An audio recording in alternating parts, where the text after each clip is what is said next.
Hello दोस्तों, स्वागत है आप सभी का। और इस क्लास में हम वर्ग 2 वालों के लिए मैथ्स के क्वेश्चन करने वाले हैं कि आप सभी की इस प्रकार से क्वेश्चन पूछे जाएंगे। ठीक है, तो आप सभी की डेली क्लास हम लेंगे। तो आज स्टार्ट करते हैं। मैथ्स का पहला क्वेश्चन है हमारा कि यदि ए सी से 50% बड़ा हो और बी सी से 25% बड़ा हो तो ए बी से कितने प्रतिशत बड़ा होगा। इस प्रकार से क्वेश्चन पूछे जाएंगे।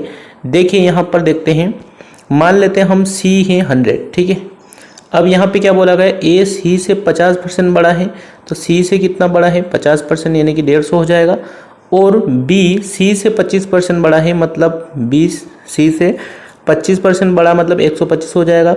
अब देखिए पूछा क्या गया है कि ए बी से कितने प्रतिशत बड़ा होगा। तो ए बी से कितना बड़ा है, 25 बड़ा है और 125 से बड़ा है। ठीक है, तो 100 कर देंगे यहाँ पर। तो 25 पंजे 125 5 बार कटेगा और 5 दूनी 10, यानी कि 20% इसका राइट आंसर हो जाएगा। ठीक है, चलिए बढ़ते हैं अगले क्वेश्चन की ओर। 36 मिनट एक दिन का कितना प्रतिशत होगा, ऐसे क्वेश्चन भी पूछे जाएंगे। ठीक है, 36 मिनट एक दिन का कितना होगा। एक दिन में कितने घंटे होते हैं, 24 घंटे होते हैं। अब 24 घंटे को मिनट में बदलेंगे तो 1440 मिनट होंगे। ठीक है, चलिए अब 36 मिनट में कन्वर्ट करेंगे। 36 मिनट में 1440 से भाग देंगे हम और इनटू में क्या करेंगे 100।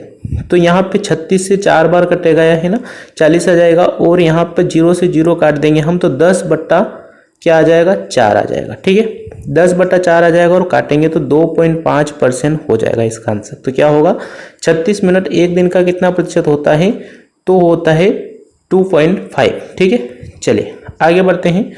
यदि ए का 120% बी के 80% के बराबर है तो बी प्लस ए और बी माइनस ए बटा बी माइनस ए बराबर होगा। ठीक है, अब यहाँ पे देखिए ए का 120% बराबर बी का 80%, इस प्रकार से लिखना है आप सभी को।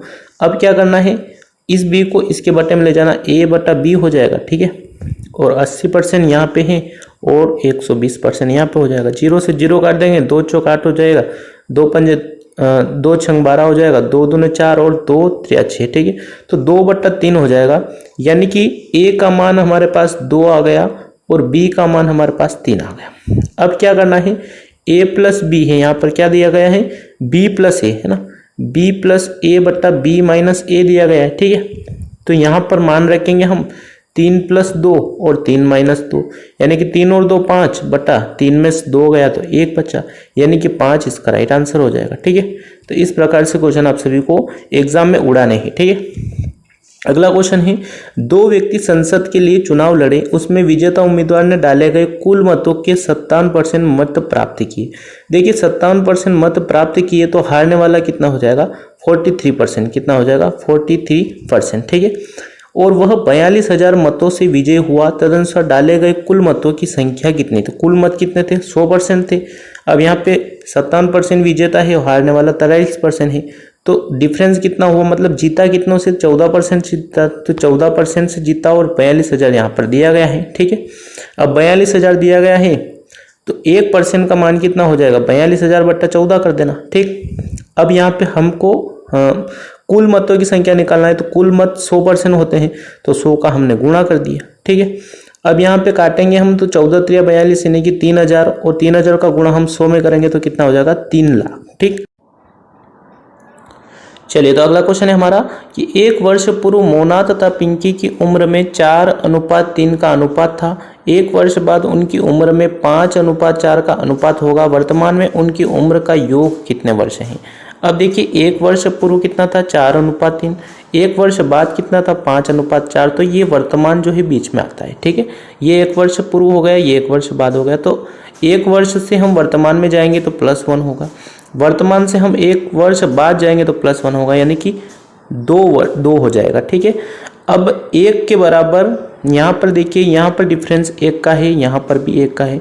4 से बढ़ रहा है 5, 3 से बढ़ रहा है 4, तो 1 के बराबर कितना हो जाएगा 2 हो जाएगा। ठीक है, अब 1 के बराबर 2 हो जाएगा तो 4 के बराबर कितना होगा 8 होगा, और 3 के बराबर कितना होगा 3 दूने 6। ठीक, अब वर्तमान में आएंगे हम तो 1 वर्ष और बढ़ाएंगे तो कितना हो जाएगा ये 9, और ये यहाँ पे हो जाएगा 1 वर्ष बढ़ाएंगे तो 7, यानी कि 9:7 हो जाएगा। ठीक है, अब बोला क्या गया, उनकी उम्र का योग कितने वर्ष है। उम्र का योग कर लेते हैं हम, 9 और 7 कितना हो जाएगा, 16 वर्ष हो जाएगा। तो वर्तमान में उम्र का योग 16 हो जाएगा। ठीक है, तो आंसर हमारा 16 हो जाएगा।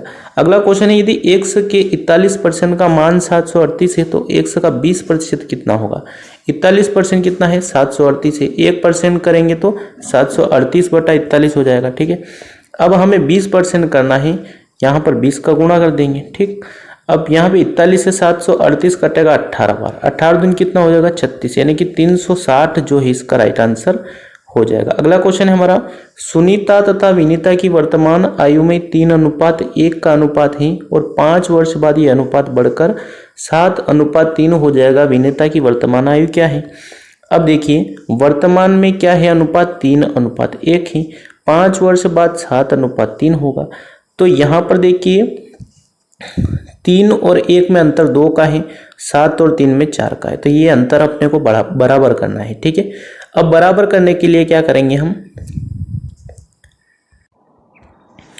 यहाँ पर हम 2 का गुणा कर देंगे। तो यहाँ पर कितना हो जाएगा, 3 दूनी 6 और 2 का गुणा करेंगे तो यहाँ पर 2 हो जाएगा। ठीक है, अब क्या हो गया, यहाँ पर 6:2 हो गया, यानी कि 4 का अंतर यहाँ पर भी है और 4 का यहाँ पर भी है। ठीक है, तो 1 बढ़ रहा है, 1 के बराबर कितना बढ़ रहा है, 5 वर्ष बाद। ठीक है, तो वर्तमान में विनीता की आयु कितनी है, यहाँ पर दिया गया है वर्तमान में विनीता की आयु कितनी है, 2 है ना। तो 2 है तो ये 5 बढ़ रहा है, तो 1 के बराबर 5 है, तो 2 के बराबर कितना हो जाएगा, 10 इसका राइट आंसर हो जाएगा। ठीक है, चलिए अगला क्वेश्चन है, 8 वर्ष पहले ए की आयु बी की आयु की दोगुनी थी, इनके वर्तमान आयु का अनुपात 6:5 है, इनके वर्तमान आयु का अंतर ज्ञात करें। तो 8 वर्ष पहले कितनी थी ए की और बी की आयु, 2:1। ठीक, अब वर्तमान में कितनी है, 6:5 है। दोनों में अंतर मतलब सेम है, 1 का ही अंतर, और यहाँ पर 2 से 6 बढ़ रहा है यानी कि 4 बढ़ रहा है, 1 से 5 बढ़ रहा है यानी कि 4 ही बढ़ रहा है। ठीक है, तो 1 देखिए 4 बढ़ रहा है यहाँ पर, तो कितना वर्ष है, 8 वर्ष। तो 1 के बराबर कितना हो जाएगा, 2 हो जाएगा। ठीक, अब क्या करना है कि इनके वर्तमान आयु का अंतर क्या है। वर्तमान आयु कौन सी है, 6 और 5 में अंतर कितने का है, 1 का है। ठीक है, तो आंसर भी 2 ही हो जाएगा, क्योंकि 1 के बराबर 2 है तो आंसर 2 ही हो जाएगा। ठीक है, अगला क्वेश्चन है, ए और बी की वर्तमान आयु का अनुपात 6:5 है। 4 वर्ष पूर्व यह अनुपात 5:4 था। अब से 12 वर्षों के बाद ए और बी की आयु का अनुपात क्या होगा। देखिए 4 साल पहले 5:4 था, वर्तमान में 6:5 है ना, वर्तमान में 6:5 है। और पूछा क्या गया है कि अब से 12 वर्षों के बाद ए और बी की आयु का अनुपात क्या होगा। अब देखिए यहाँ पर 5:4 है, तो 5 से 6 1 बढ़ रहा है, 4 से 5 1 बढ़ रहा है, 1 बढ़ रहा है मतलब कितना बढ़ रहा है, 4 वर्ष पूर्व में गए तो वर्तमान में आएंगे तो 4 बढ़ेगा। ठीक है, अब यहाँ पर 1 के बराबर 4 है, तो 6 के बराबर 6 चौक 24 हो जाएगा, और 4 पंजे 20। ठीक, अब यहाँ पे 12 वर्ष पूछा गया है। ठीक है, तो 12 और जोड़ेंगे 24 में तो कितना हो जाएगा, यहाँ पर 36, और यहाँ पर 20 में 12 और जोड़ेंगे तो 32, तो 36:32, और काट देंगे हम, 9 चौक 36 हो जाएगा। और